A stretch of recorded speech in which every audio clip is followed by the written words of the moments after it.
যেই লোকটা দুনিয়াতে শহীদ হয়েছিল, শহীদ যারা হয় চেয়ে সুন্দর মৃত্যু কারো হয় নাকি? জান্নাতে যাওয়ার সবচাইতে সুন্দর, সবচাইতে উত্তম, সবচাইতে সহজ রাস্তা হচ্ছে শহীদ মৃত্যুবরণ করা, শহীদ হয়ে যাওয়া। শহীদ যারা হয়ে যায় তাদের কবরে মুনকার নাকির আসে না। বিনা হিসাবে কাল কিয়ামতের কঠিন ময়দানে আল্লাহ রাব্বুল আলামিন তাদেরকে জান্নাতের মেহমান বানিয়ে দিবেন। সুবহানাল্লাহ। এমন একজন শহীদ ব্যক্তিকে আল্লাহ রাব্বুল আলামিন ডাকবেন, ডেকে বলবেন, শহীদ, দুনিয়াতে তুমি আমার জন্য কি করেছিলে? শহীদ ডেকে বলবে, আল্লাহ রাব্বুল আলামিন, তোমার দ্বীন কায়েমের জন্য আমি জীবনটাকে বিলিয়ে দিয়েছিলাম।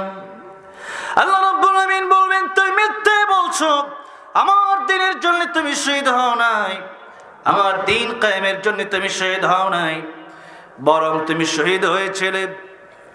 তোমার শহীদ হওয়ার পরে দুনিয়ার মানুষ তোমার শহীদ বলবে, দুনিয়ার মানুষের বাহবা পাওয়ার জন্য তুমি শহীদ হয়েছিলাম। আজকের কিয়ামতের কঠিন ময়দানে তোমার সেই শহীদ হওয়া আমি আল্লাহ রাব্বুল আমিনের দরবারে কোনো কাজে আসবে না। দুনিয়াতেই তোমার যাজা শেষ হয়ে গেছি, দুনিয়াতেই তোমার পাওনা শেষ হয়ে গেছি। আল্লাহ রাব্বুল আমিন বলেন, ফেরেশতারা এই শহীদকে উপর করে টেনে হিচড়ে তাকে জাহান্নামে নিক্ষেপ করে, জোরে বলেন নাউযুবিল্লাহ। অতঃপর আল্লাহ রাব্বুল আমিন আলেমকে ডাকবেন, আলেমকে ডেকে আল্লাহ রাব্বুল আলামিন বলবেন, আলেম, তুমি দুনিয়াতে আমার দ্বীনের জন্য কি করেছিলাম? আলেম ডেকে বলবেন, আল্লাহ, আমি তোমার দ্বীনের জন্য ইলম শিখেছিলাম, ইলম অন্বেষণ করেছিলাম। আল্লাহ রাব্বুল আমিন বলবেন, তুমি আমার দ্বীনের জন্য কোরআন শেখো নাই, বরং দুনিয়ার মানুষ তোমারে বাহবা দিবে, দুনিয়ার মানুষ তোমারে বড় খতিব বলবে, দুনিয়ার মানুষ তোমারে বড় বক্তা বলবে, দুনিয়ার মানুষ তোমারে বড় ওয়াইজ বলবে, দুনিয়ার মানুষ তোমারে বড় কারি সাহেব বলে ডাকবে। সেজন্য তুমি দুনিয়াতে আলেম হয়েছিলে, দুনিয়াতে কারি হয়েছিলে, দুনিয়াতে হাফেজ হয়েছিলে, দুনিয়ায় তার সমস্ত জাযা, তার সমস্ত বদলা তুমি পেয়ে গিয়েছো। আজকের কিয়ামতের কঠিন ময়দানে তোমার আলেম হওয়া আমি আল্লাহর দরবারে কোনো কাজে আসবে না। ও ফেরেশতারা, আলেমকে নিয়ে যাও, আলেমকে নিয়ে জাহান্নামের দিকে নিক্ষেপ করে আসো। অতঃপর আল্লাহ রাব্বুল আমিন ডাকবেন দানবীরকে, ও দানবীর, তুমি আমার দ্বীনের জন্য কি করেছিলে? তখন দানবীর ডেকে বলবে, আল্লাহ রাব্বুল আমিন, তোমার দ্বীনের জন্য জীবনের সমস্ত সম্পত্তিটুকু দান করে দিয়েছিলাম। হাজার ব্যথা বেদনার পরে ফিরে আসুনি তুমি আপন ঘরে, দিনের আলো তুমি ছড়িয়ে দিতে চলে গেলে মদিনায় মক্কা ছেড়ে। হে রাসূল, তোমাকে ভুলি আমি কেমন করে? হে রাসূল, তোমাকে ভুলি আমি কেমন করে? খেয়ে না খেয়ে দিন প্রচারের কাজে নিজেকে দিয়েছ বিলিয়ে, তাই ফির কাফেরেরা চিনল না এ আলো, দুষ্ট ছেলেদের পিছু দিল লিলিয়ে। পাথরের আঘাতে ক্ষত বিক্ষত হয়ে সারা শরীর থেকে রক্ত ঝরে। হে রাসূল, তোমাকে ভুলি আমি কেমন করে? হে রাসূল, তোমাকে ভুলি আমি কেমন করে, হেরার গুহায় তোমারি ধ্যান, আসমান থেকে নামে আল কোরআন,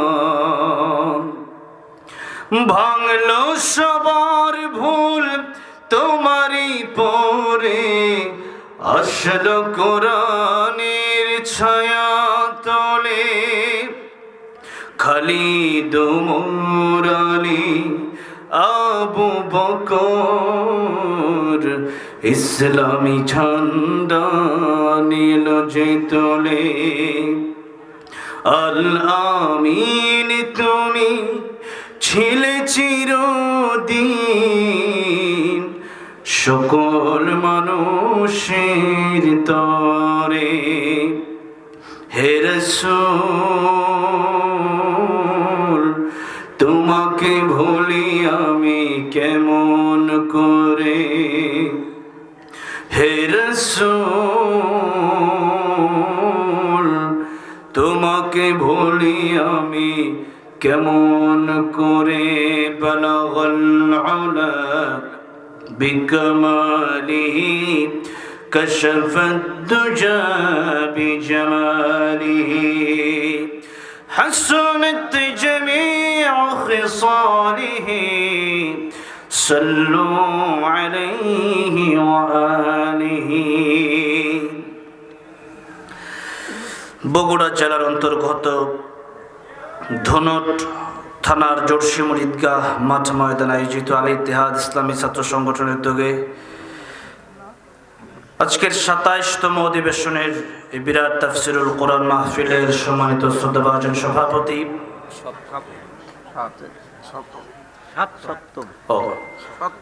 সপ্তম অধিবেশনের সম্মানিত শ্রদ্ধাভাজন সভাপতি,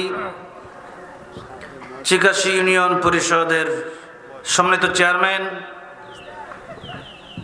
জেএসবি জোরশিমুল ঈদগাহ মাঠের সম্মানিত সভাপতি জনাব মোহাম্মদ জাকির হোসেন জুয়েল সাহেব, আল্লাহ রাব্বুল আলামিন কাল কিয়ামতের কঠিন ময়দানে আজকের এই মাহফিলে এত বড় একটি দায়িত্ব পালন করার জন্য আরশ আজিমের নিচে যেন ছায়া দান করেন, সকলে বলেন আমিন। সহসভাপতি জোরশিমুল উচ্চ বিদ্যালয়ের সম্মানিত প্রধান শিক্ষক জনাব মোহাম্মদ শহীদুল ইসলাম সাহেব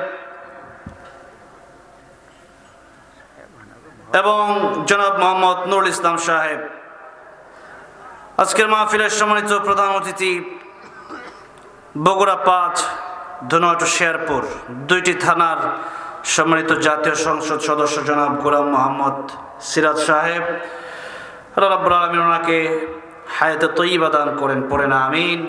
ওনার দিনী খেদমতগুলো আল্লাহ পাক কবুল আর মঞ্জুর করেন, পড়েন আমিন। বিশেষ অতিথিবৃন্দ আলোচনা রেখেছেন আমার পূর্বে আপনাদের অত্যন্ত সুপরিচিত ব্যক্তিত্ব মুফাসসির কোরআন হযরত মাওলানা মোহাম্মদ মিজানুর রহমান ইবনে নাজিমউদ্দিন দামাত বারাকাতুহুম। কথা বলেছেন হযরত মাওলানা মোহাম্মদ আব্দুস সবুর সাহেব দামাত বারাকাতুহুম। দুজনের সাথে আমার দেখা হয়েছে। আল্লাহ রাব্বুল আলামিন উভয়জনকেই দীর্ঘ নেক হায়াত দারাজ করেন এবং দ্বীনি খেদমতগুলো আল্লাহ রাব্বুল আলামিন জারি রাখার তৌফিক দান করেন, সকলে পড়েন আমিন। সম্মানিত অতিথিবৃন্দ, মুআজ্জাজ মুকাররম উলামায়ে কিরাম, তালিবুল ইলম ভাইরা, আমার প্রাণ প্রিয় যুবক ভাইরা, বিশেষ করে আজকের এই প্রোগ্রাম আয়োজন করলেন যারা, এর মধ্যে অন্যতম আমার প্রাণ প্রিয় খালিদ বিন ওয়ালিদ রাদিয়াল্লাহু আনহুর উত্তরসূরিরা, আমার প্রাণ প্রিয় যুবক ভাইরা, আল্লাহর পেয়ারা মুরব্বী বাবা যারা পর্দার অন্তরালে বসে আলোচনা শুনছেন, শ্রদ্ধা সম্মানিত মা ও বোনেরা, আল্লাহ সুবহান মহিয়ান গরিয়ান রব্বুল ইজ্জত ওয়াল জালালের আলিশান দরবারে হৃদয়ের গভীর থেকে প্রাণ খুলে শুকরিয়া আদায় করি যে মহান রব্বুল ইজ্জত ওয়াল জালাল এই বৃষ্টি বাদলের দিনে ঈদ পরবর্তী সময়ে এত সুন্দর জোরালোভাবে মুওয়াফিক আবহাওয়ায় আমাদেরকে কোরআন এবং সুন্নাহ বলা এবং শোনার মতো তৌফিক টুকুম দান করলেন। সে আল্লাহ রাব্বুল ইজ্জত ওয়াল জালালের আলিশান দরবারে হৃদয়ের গভীর থেকে শুকরিয়া আদায় করছি। সকলেই জবান ছেড়ে দিয়ে পড়ছি আলহামদুলিল্লাহ। আপনারা অনেক মানুষ হয়েছেন, ঈদ পরবর্তী সময়ে অনেকেই ঘোরাগাড়িতে ব্যস্ত, অনেকেই ডিজে পার্টিতেও ব্যস্ত, ঠিক না?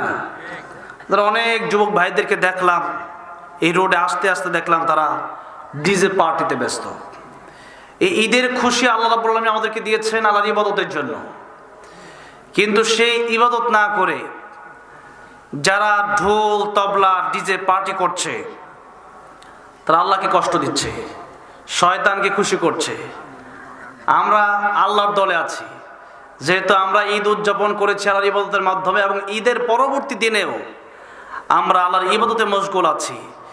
যতক্ষণ বসে থাকবেন এক একটা আয়াত বোঝার চেষ্টা করলে আল্লাহর নবী বলেন 100 রাকাত নফল নামাজ পড়লে যে সওয়াব হতো আল্লাহ পাক তার চেয়ে বেশি সওয়াব আপনার আমার আমল নামায় দান করে দিবেন। আর একটু জোরে পড়েন সুবহানাল্লাহ। আমরা কি প্রতিদিন 100 রাকাত পড়তে পারি? প্রতিদিন আমরা 100 রাকাত পড়তে পারি না। আমাদের দেশের আগে কিছু চাপাবাজ এমপি মন্ত্রীরা ছিল, তারা দেখতাম 70-80 রাকাত করে পড়তো। আবার দেখতাম তারা মক্কা মদিনার পাশে গিয়ে সিগারেটও টানে। এরকম কিছু এমপি মন্ত্রী ছিল, তারা বলে আমরা 80 রাকাত তাহাজ্জুদি পড়ি। আমরা তো এরকম পড়তে পারি না। আল্লাহ বলেন নাই আকসারু আমালা, আল্লাহ বলেছেন আহসানু আমালা। অনেক আমল আল্লাহর দরকার নাই, আল্লাহর দরকার হচ্ছে আপনার 2 রাকাত নামাজ যেন এমন সুন্দর হয়ে যায়, এই 2 রাকাত নামাজের মাধ্যমে আল্লাহ পাক কিয়ামতের কঠিন ময়দানে ছোট্ট ছোট্ট আমল দেখে দেখে আল্লাহ পাক বান্দাকে জান্নাতের মেহমান বানায় দিবেন। পড়েন সুবহানাল্লাহ। তাহলে বেশি আমল না ভালো আমল? কোন আমল দরকার? অনেক নামাজ পড়লেন, নামাজ যে পড়ছেন নামাজের ভিতরে আপনার কোনো মনোযোগই নাই। সেজদা আপনি দিলেন, আপনি আল্লাহর সেজদা দিলেন না কারে সেজদা দিলেন সেই মনোযোগই আপনার নাই। আপনি যে নামাজের ভিতরে কোরআন পড়লেন, কোরআন আপনার তিলাওয়াত শুদ্ধ না। আপনি যে নামাজ পড়লেন, নামাজের ভিতরে আপনার খুশু খুজু নাই। এই নামাজের দাম আছে? দাম নাই। সেই জন্য নামাজ 70-80 রাকাত হলেই যে আপনি জান্নাতে চলে যাবেন বিষয়টা এমন নয়। সারা জীবন কোন নামাজ পড়ে নাই, শুধুমাত্র আল্লাহ নবীর কাছে এসে কালিমা পড়ে মুসলমান হয়েছিল, জান্নাতে চলে গেছে। সুবহানাল্লাহ। আবার শয়তান 80,000 বছর ইবাদত করেছে। কত হাজার বছর? 80,000 বছর ইবাদত করেছে। গোটা দুনিয়ার রাজত্ব আল্লাহ ইবলিসকে দিয়েছিলেন। সেই ইবলিস জাহান্নামের সবচেয়ে বড় আসামি, জাহান্নামের সবচেয়ে বড় আসামি। এই জন্য অহংকার করা যাবে না যে আমার অনেক ইলম, আমার অনেক আমল, আমার সেই বড় জ্ঞান কেউ নাই। 10 রাকাত 12 রাকাত 20 রাকাত নামাজ পড়ে আমার সেই বড় নামাজে কেউ নাই। এই অহংকার যে ইবলিস 80,000 বছর ইবাদত করলো, গোটা দুনিয়ার রাজত্ব পেল, সেই ইবলিস ধ্বংস হয়ে গেল একটা মাত্র গুনাহ। সে গুনার নাম কি? অহংকার। সে গুনার নাম কি বলেন? অহংকার। আপনার ইবাদত অনেক। আমাদের দেশে এরকম অসংখ্য হুজুর আছে যাদের অহংকারে বড়া, যাদের সাথে কথা বলতে গেলে সিরিয়াল তোলা লাগে। সাধারণ মানুষের সাথে কথাই বলে না, কথা ডাইছে এমন যে তার কথা শুনলেই মনে হয় যে তার সাথে সাধারণ মানুষের কোনো মিলই নাই। এই যে অহংকার ঢুকে গেছে মানে শেষ। তার মানে আল্লাহ পাক আমল কি বেশি চান না ভালো আমল চান? কারণ আল্লাহ আকসারু আমালা বলেন নাই, আল্লাহ কি বলছেন? আহসানু আমালা। আল্লাহ কি বলছেন? আর একটু জোরে বলি। এটা হচ্ছে সূরা মুলকের 2 নম্বর আয়াত। দীর্ঘদিন পর আলোচনায় বসছি, প্রায় 1 মাস। রমজানের আগে, নির্বাচনের আগেই ওয়াজ শেষ হয়ে গেছিল। নির্বাচনের পর 1-2টা ওয়াজ হয়েছিল, আর ওয়াজ হয় নাই। তো সেই জন্য প্রায় লম্বা সময় আমি বাংলাদেশের আবহাওয়ার সাথেও নাই। আমি ছিলাম প্রায় কয়েকটা দেশ সফর ছিল রমজানে। কাতারে তারাবি পড়িয়েছি, এরপরে মালয়েশিয়া তারাবি পড়িয়েছি, এরপরে এই যে 2 দিন আগে আসলাম। তো দেশের আবহাওয়ার সাথে মোটামুটি এখনো ফিট খাইতে পারি নাই। তো এই জন্য একটু আপনারা মাঝে মধ্যে আওয়াজ দিবেন, তাহলে বুঝতে পারবো যে মোটামুটি আপনার আলোচনা বুঝতেছেন, আর আমিও মোটামুটি আলোচনা দীর্ঘক্ষণ চালিয়ে যেতে পারবো। একটু ইকুটিকু দেওয়া যায় কিনা, তাইলে একটু মজা পাবো আর কি। তাহলে দীর্ঘক্ষণ একটু আলোচনা চালানোর জন্য একটু আপনাদেরকে আওয়াজ দিতে হবে। যেহেতু প্রায় এখন 12:15টার উপরে বাজে, 11:51 বাজে। 10টায় ওঠার কথা ছিল, তারপর ওই রকম হয়ে যায়। সাধারণত 10টা বললেও এটা 11টা বাজে, এটা আমাদের জানা কথা। আর আমি এই এলাকায় একবারে প্রথম ধনুটে, সিরাজগঞ্জ এবং বগুড়ার প্রায় সব জায়গায় আসছি, এই জায়গাটা বাকি ছিল। তো আলহামদুলিল্লাহ, আল্লাহ পাক আমাদের প্রিয় ভাইদের মাধ্যমে আজকে এখানে আসার তৌফিক দান করলেন। আমি আল্লাহর কাছে শুকরিয়া আদায় করছি, আলহামদুলিল্লাহ। তাহলে বলেন, আল্লাহর কাছে বেশি আমল গ্রহণযোগ্য না ভালো আমল গ্রহণযোগ্য? আকসারু আমালা না আহসানু আমালা? আহসানু আমালা। বলেন, আকসারু আমালা না আহসানু আমালা? আহসানু আমালা। আল্লাহর নবী বলেন, কিয়ামতের কঠিন ময়দানে 3 ধরনের লোককে আল্লাহ রাব্বুল আলামিন প্রথমে জাহান্নামে নিক্ষেপ করবে। প্রথম শ্রেণীর লোকটা ওই লোক হবে যেই লোকটা দুনিয়াতে শহীদ হয়েছিল। শহীদ যারা হয়, চেয়ে সুন্দর মৃত্যু কারো হয় নাকি? জান্নাতে যাওয়ার সবচাইতে সুন্দর, সবচাইতে উত্তম, সবচাইতে সহজ রাস্তা হচ্ছে শহীদ মৃত্যুবরণ করা, শহীদ হয়ে যাওয়া। শহীদ যারা হয়ে যায় তাদের কবরে মুনকার নাকির আসে না। বিনা হিসাবে কাল কিয়ামতের কঠিন ময়দানে আল্লাহ রাব্বুল আলামিন তাদেরকে জান্নাতের মেহমান বানিয়ে দিবেন। সুবহানাল্লাহ। এমন একজন শহীদ ব্যক্তিকে আল্লাহ রাব্বুল আলামিন ডাকবেন, ডেকে বলবেন, শহীদ, দুনিয়াতে তুমি আমার জন্য কি করেছিলে? শহীদ ডেকে বলবে, আল্লাহ রাব্বুল আলামিন, তোমার দিন কায়েমের জন্য আমি জীবনটাকে বিলিয়ে দিয়েছিলাম। আল্লাহ রাব্বুল আলামিন বলবেন, তুমি মিথ্যে বলছো, আমার দিনের জন্য তুমি শহীদ হও নাই, আমার দিন কায়েমের জন্য তুমি শহীদ হও নাই, বরং তুমি শহীদ হয়েছিলে। তোমার শহীদ হওয়ার পরে দুনিয়ার মানুষ তোমার শহীদ বলবে, দুনিয়ার মানুষের বাহবা পাওয়ার জন্য তুমি শহীদ হয়েছিলাম।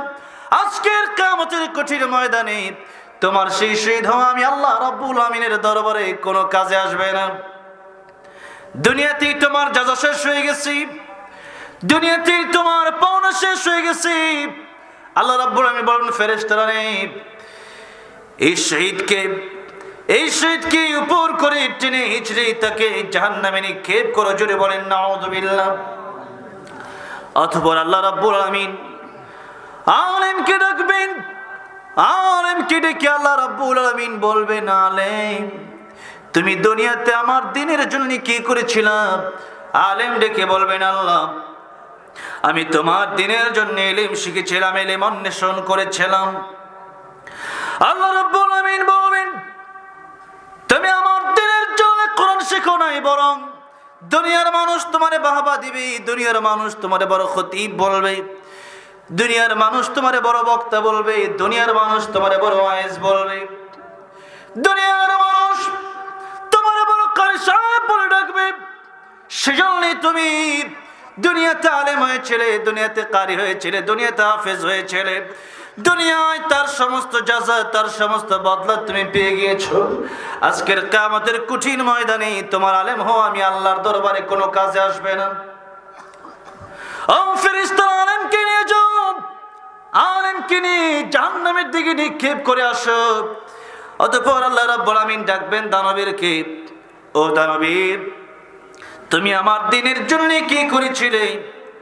তখন দানবীর ডেকে বলবে, আল্লাহ রাব্বুল আমিন, তোমার দ্বীনের জন্য জীবনের সমস্ত সম্পত্তিটুকু দান করে দিয়েছিলাম। আল্লাহ রাব্বুল আমিন বলবেন, তুমি মিথ্যা কথা বলছো, দুনিয়ার মানুষ তোমারে বড় দানবীর বলবে, বিশিষ্ট দানবীর বলবে, সেজন্য তুমি দান করেছিলে। আজকের কিয়ামতের কঠিন ময়দানে কিঞ্চিত পরিমাণ তোমার দান আমি আল্লাহর কাছে কাজে আসবে না। নাউযুবিল্লাহ। শহীদ হওয়ার পরেও জাহান্নামে যাওয়া লাগবে, আলেম হয়েও জাহান্নামে যাওয়া লাগবে, দানবীর হয়ে জাহান্নামে যাওয়া লাগবে। কেন? একটাই কারণ, নিয়তে ভেজাল। একটাই কারণ। কয়টা কারণ? সে কারণ কি? নিয়তে ভেজাল। ইন্নামাল আমালু বিন্নিয়াত। নিয়ত ঠিক না থাকলে বড় বড় আমল করেও জান্নাতে যাওয়া যাবে না। আর নিয়ত ঠিক থাকলে পরে ছোট ছোট আমলের মাধ্যমে আল্লাহ নবী বলেন আখলিস দীনাকা ইয়াকফিকাল আমালুল কলিল। ছোট ছোট আমল দেখি দেখি আল্লাহ রাব্বুল আলামিন কঠিন কিয়ামতের ময়দানে এমন ছোট আমল দেখবেন। আল্লাহর নবী বলেন একজন আল্লাহর প্রিয় বান্দা, আল্লাহর ওলি, একজন আলেম মরুভূমিতে পানির পিপাসায় ছটফট করছেন। আরেকজন ব্যক্তির কাছে এক বোতল পানি আছে। যে ব্যক্তি পানির জন্য কাতরাচ্ছেন, পিপাসা, সেই ব্যক্তিটাকে এক বোতল পানি বা এক গ্লাস পানি পান করালো। এই বিপদের সময় নিজে পানি পান না করে মরুভূমিতে তার আরেকজন ভাইকে একটি গ্লাস মাত্র পানি পান করানোর কারণে কাল কিয়ামতের কঠিন ময়দানে যে ব্যক্তি পানি পান করিয়েছিল ওই ব্যক্তির জন্য জাহান্নাম প্রাথমিকভাবে নির্ধারণ হয়ে যাবে। অতঃপর আল্লাহ রাব্বুল আমিন ডেকে বলবেন, ও ফেরেশতারা যাও, এই লোককে ওই ব্যক্তির কাছে নিয়ে যাও যে লোককে দুনিয়াতে বিপদের সময় এক গ্লাস পানি পান করিয়েছিল। সে লোকের জন্য আজকে জান্নাতের ফয়সালা হয়ে গেছে। যেই মাত্র এই ব্যক্তিকে ওই ব্যক্তির সামনে নিয়ে যাবে যাকে দুনিয়াতে এক গ্লাস পানি মাত্র পান করিয়েছিল, সে ব্যক্তিকে দেখি তার মনে হয়ে যাবে দুনিয়াতে এক গ্লাস পানি পান করানোর কথা। লোকটা রেখে বলবেন, ও আল্লাহর গোলাম, আল্লাহর পেয়ারা বান্দা, আল্লাহর ওলি, দুনিয়াতে একটি গ্লাস পানি আপনাকে বিপদের সময় পানি পান করিয়েছিলাম। আজকের কঠিন কিয়ামতের ময়দানে আমি বিপদে পড়েছি। এই কঠিন কিয়ামতের ময়দানে আমি বিপদে পড়েছি। আজকের কঠিন কিয়ামতের ময়দানে আমি কোথায় যাব? আপনি কি পারেন না আল্লাহ রাব্বুল আমিনের দরবারে একটু সুপারিশ করতে? আল্লাহর নিয়ম হচ্ছে যাকে একবার জান্নাতের টিকিট দিবেন কোনোদিন তার কাছ থেকে জান্নাতের টিকিট ক্যান্সেল করবেন না। জোরে বলেন সুবহানাল্লাহ। আপনি কি আজকে আমাকে আমার জন্য আল্লাহ রাব্বুল আমিনের দরবারে একটু সুপারিশ করতে পারেন না? লোকটা বলবেন, হ্যাঁ, দুনিয়াতে বড় বিপদের সময় একটা গ্লাস পানি তুমি আমারে পান করিয়েছিলে। আজকের কঠিন কিয়ামতের ময়দানে আল্লাহর কাছে আমি বলছি, আল্লাহ রাব্বুল আলামিন, এই লোকটা দুনিয়াতে বড় বিপদের সময় আমাকে উপকার করেছিল। আজকের কঠিন কিয়ামতের ময়দানে তুমি কি তারে মাফ করতে পারো? আমার আল্লাহর পক্ষ থেকে জবাব আসবে, বান্দারে, এই লোকের জন্য জাহান্নাম ফয়সালা হয়ে গিয়েছিল।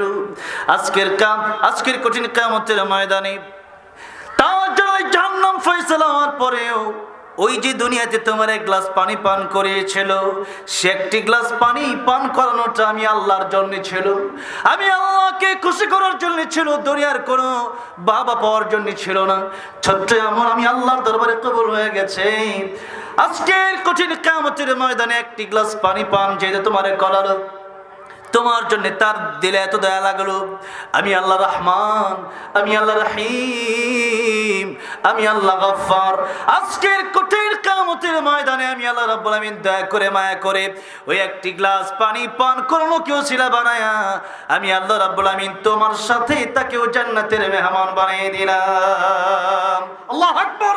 সেই কঠিন কিয়ামতের ময়দানে এমন একটি গ্লাস পানি মাত্র পান করানোর কারণেও আল্লাহ রাব্বুল আমিন মানুষকে জান্নাতে দিয়ে দিবেন। সুবহানাল্লাহ।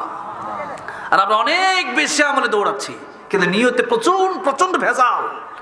সেই জন্য আমল অল্প হলেও আখলিস দীনাকা ইয়াকফিকাল আমালুল কলিল। কলিল আমালুল কলিল মানে অল্প। নবী বলেন অল্প আমল তোমার নাজাতের জন্য যথেষ্ট হয়ে যাবে যদি তোমার নিয়ত ঠিক থাকে। যদি তোমার কি থাকে? নিয়ত ঠিক থাকে। তাহলে বলেন আজকের এই মাহফিল আমার আপনার জন্য জান্নাতে যাওয়ার কারণ হতে পারে কি পারে না? যদি নিয়ত ঠিক থাকে। তাহলে নিয়ত কিটা হবে? যে আজকে সুর আর গজল শোনার জন্য বসবেন নাকি? কিসের জন্য বসবেন? আমলের নিয়তে বসতে হবে যে কোরআন বোঝার উদ্দেশ্যে বসতে হবে। কি বোঝার উদ্দেশ্যে? কোরআন বোঝার উদ্দেশ্যে।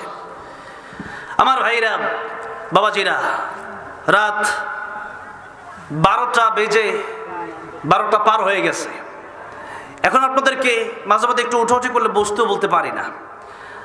একটু মনোযোগের সাথে মূল বিষয়টা মনে মনে ধারণ করবে যে কোরআন শোনার জন্য বসবো। কি শোনার জন্য? কোরআন শোনার জন্য। ভাইরা বাবাজিরা, রমজান মাস চলে গেছে। রমজানের যে রোজাগুলো আমরা পেলাম, সে রমাদান থেকে আমাদের কিছু শিক্ষা নিতে হবে এবং রমাদান পরবর্তীতে আমাদের পূর্বের এত কষ্টের আমলগুলো যেন নষ্ট না হয়ে যায়, সেজন্য আমাদেরকে আমল করতে হবে এবং সামনের দিনগুলো পার করতে হবে। অনেক সম্পদ আমি কামালাম, এই সম্পদগুলো কামায়া সব সম্পদ নষ্ট করে ফেললাম, তাহলে আমার সমস্ত কষ্টটাই বৃথা চলে গেল।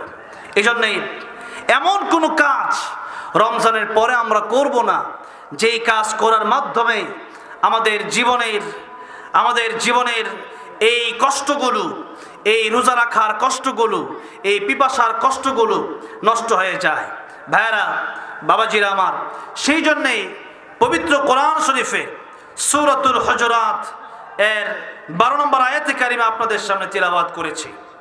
আল্লাহ রাব্বুল আলামিন চাইতো সামনের দিকে এই আয়াত থেকে মূল বিষয়টা হচ্ছে ওয়ালা ইয়াগতাব বা'দুকুম বা'দা, একে অপরের বিরুদ্ধে আমরা যারা গীবত করি, এটার ভয়াবহ ক্ষতি এবং এর শাস্তি, এগুলো নিয়ে আমরা কিছু কথা বলবো। বলি ইনশাআল্লাহ।